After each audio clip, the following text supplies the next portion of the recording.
India's first views channel. Bihar के पिछड़ेपन को लेकर अक्सर लालू प्रसाद यादव को दोषी ठहराया जाता है, लेकिन किसी भी एक व्यक्ति को इसके लिए जिम्मेदार ठहराना समस्या का सरलीकरण है। बिहार लालू यादव से पहले भी देश का सबसे गरीब, बीमार और अशिक्षित राज्य था। लालू प्रसाद का शासन खत्म होने के लगभग 15 साल बाद भी बिहार सबसे बीमार, गरीब और अशिक्षित राज्य है। इसीलिए सवाल गैर वाजिब है कि लालू प्रसाद ने बिहार को यूरोप क्यों नहीं बना दिया। जब हम यह सवाल श्री कृष्ण सिन्हा, महामाया प्रसाद सिंह, केदार पांडे, केबी सहाय, बिंदेश्वरी दुबे, भागवत झा, जगन्नाथ मिश्र, नीतीश कुमार जैसे मुख्यमंत्रियों और पिछले 15 साल में ज़्यादातर समय वित्त मंत्री रहे सुशील मोदी से नहीं पूछते, तो ये सवाल सिर्फ लालू प्रसाद से कैसे पूछा जा सकता है। बिहार के पिछड़ेपन को मुख्यमंत्रियों या किसी एक मुख्यमंत्री की जिम्मेदारी मानना समस्या से भटकना होगा। बिहार भारत के विकास के मॉडल का पिछवाड़ा क्यों बना, इसके लिए कई और फैक्टर्स को देखना होगा। राजनीतिक महत्वाकांक्षा या राजनीतिक मतभेदों से अलग होकर इस पर विचार करने की ज़रूरत है। कंपनी शासन के आगमन के साथ ही बिहार की हैसियत में गिरावट शुरू हो गई थी और सन 1836 के आते आते बिहार बंगाल का एक कनी उपग्रह बन गया, जबकि यह पहले उत्तर प्रदेश के साथ उसी रूप में वर्गीकृत था। इस तरह बिहार कभी इस पड़ोसी प्रांत और कभी उस पड़ोसी प्रांत यानी कि उत्तर प्रदेश, बंगाल और उड़ीसा के साथ जोड़ दिए जाने के कारण एक लंबे अरसे तक अपनी अलग पहचान बनाने में असमर्थ रहा और आर्थिक विकास भी नहीं कर सका। 1 अप्रैल 1912 को बिहार को बंगाल से अलग कर दिया गया और फिर बिहार और उड़ीसा को मिलाकर एक प्रांत बिहार बना, जिसकी राजधानी पटना बनी। 1935 में उड़ीसा को भी बिहार से अलग कर दिया गया। बिहार में पड़ोसी राज्यों की तुलना में उच्च शिक्षा का प्रसार बहुत बाद में हुआ। पहले यहाँ न तो कोई मेडिकल कॉलेज था और न इंजीनियरिंग कॉलेज।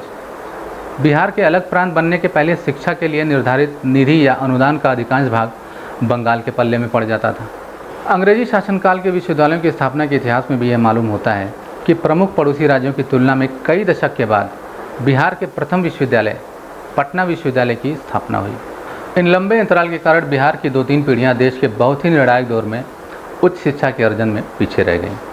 कहा जाता है कि औद्योगिक विकास, आधुनिकता और सामाजिक गतिशीलता रेल की पटरियों के साथ दौड़ती है, किंतु दुर्भाग्य ऐसा कि जब ब्रिटिश राज में पूर्वांचल में रेल की पटरियाँ बिछाई गई थीं तो वो भी रानीगंज तक आकर ही प्रथम चरण में रुक गई। जब बिहार बंगाल से अलग हो रहा था, उन्हीं दिनों दक्षिण बिहार, आज के झारखंड में टाटा कंपनी द्वारा लोहे के कारखाने की स्थापना की प्रक्रिया चल रही थी। इससे अविभाजित बिहार को जरूर लाभ मिला, पर आज़ादी तक पिछड़े बिहार के विकास के लिए कोई खास काम नहीं हुआ। आज़ादी के बाद उम्मीद जगी थी कि पिछड़ापन देखते हुए केंद्र सरकार बिहार को विशेष मदद देगी। पब्लिक सेक्टर में कुछ उद्योग भी राज्य में खड़े किए गए, पर समय के साथ वे सफ़ेद हाथी साबित हुए। इसके विपरीत अविभाजित बिहार के पास जो अपार खनिज भंडार और विशाल श्रम शक्ति की पूंजी थी, उसका दोहन इस राज्य के लिए नहीं हो सका। केंद्र सरकार ने अज्ञात कारणों से बिहार के साथ सौतेलेपन का व्यवहार कर इसके पिछड़ा बने रहने की पृष्ठभूमि तैयार कर दी। पंचवर्षीय योजनाओं की कुल राशि में से प्रारंभ से ही बिहार को अपेक्षाकृत काफ़ी कम हिस्सा मिलता रहा। सन 1954 में रेल भाड़ा समानीकरण की नीति लागू करके बिहार में उद्योग धंधों की संभावनाओं को छीड़ कर दिया गया। सन 1911 में रेल भाड़ा समानीकरण नीति लागू रहती तो जमशेदपुर में लोहे का कारखाना भी तब शायद ही बनता, वह देश के किसी तटीय प्रदेश में बनता। रेल भाड़ा समानीकरण का मतलब है कि जिस कोयले को रेलगाड़ी से धनबाद से हजारीबाग पहुंचाने में जितना भाड़ा लगता, उतना ही भाड़ा, उतने ही वजन का कोयला धनबाद से मुंबई पहुंचाने में लगता था। इस नीति को 1990 में ख़त्म किया जा सका, पर उसका खामियाजा बिहार तब तक काफ़ी भुगत चुका था। राज्यों में सकल घरेलू उत्पाद के मामलों में बिहार सन 1961 में ही राज्यों की सूची में नीचे से दूसरे स्थान पर जा चुका था। वैसे भी विकास के अन्य मानकों पर बिहार का स्थान आमतौर पर आज भी सबसे नीचे है।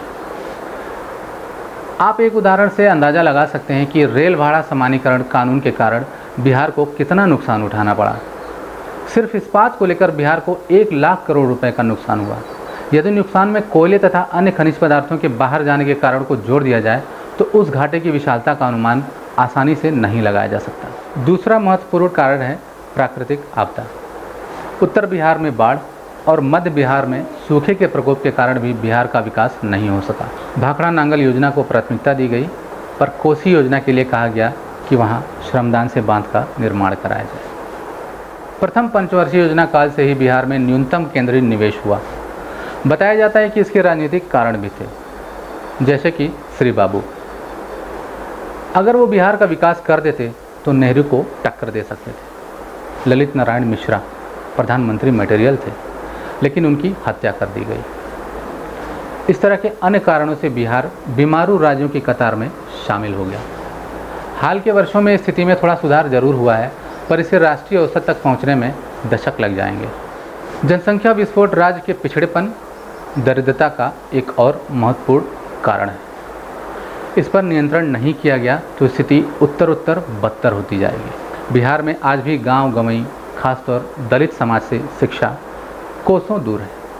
गरीब अपने बच्चों को स्कूल भेजने से अधिक रोजी रोटी से जोड़ना उपयोगी समझते हैं।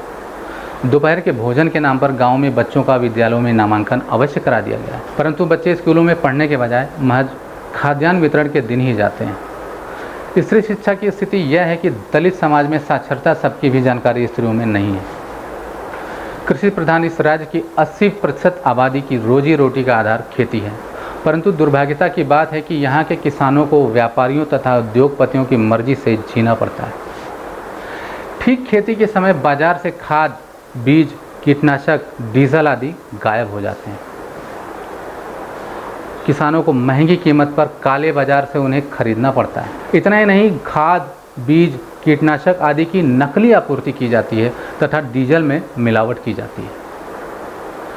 दूसरी ओर विद्युत का हाल बेहाल रहता है, जिसके भरोसे खेती नहीं की जा सकती। इसका सीधा असर खाद्यान्न उत्पादन तथा कृषि यंत्रों की बर्बादी के रूप में होता है। एकीकृत बिहार में देश की आधी खनिज संपत्ति इसी प्रांत में थी, परंतु उसका लाभ दूसरे प्रांतों को मिल रहा था। खनिजों के सभी मुख्यालय राज्य से बाहर थे। उसका बिक्री कर उन्हीं राज्यों को प्राप्त होता था। कोयले की बिक्री पर वजन के आधार पर रॉयल्टी दी जाती है, जबकि मूल्य आधारित रॉयल्टी तय नहीं किए जाने से राज्य को प्रतिवर्ष 200 करोड़ रुपए से अधिक की राशि से वंचित होना पड़ रहा था। स्वाभाविक है कि इतनी बड़ी राशि प्राप्त होने पर राज्य के पिछड़ेपन को दूर करने में भारी मदद होती है। लॉ एंड ऑर्डर की स्थिति बिहार में शुरू से बहुत अच्छी नहीं थी। जाति दबंगता, भू सुधार कार्यक्रमों की उपेक्षा, राजनीतिक स्वार्थकांक्षा, वित्तीय भ्रष्टाचार इत्यादि बिहार के पिछड़ेपन की कई वजहें हैं और अभी भी स्थिति में सुधार की कोई खास गुंजाइश नहीं दिखती। आप हमारी इस बात से कितना सहमत हैं, ये हमारे कमेंट बॉक्स में लिखकर हमें ज़रूर बताइए।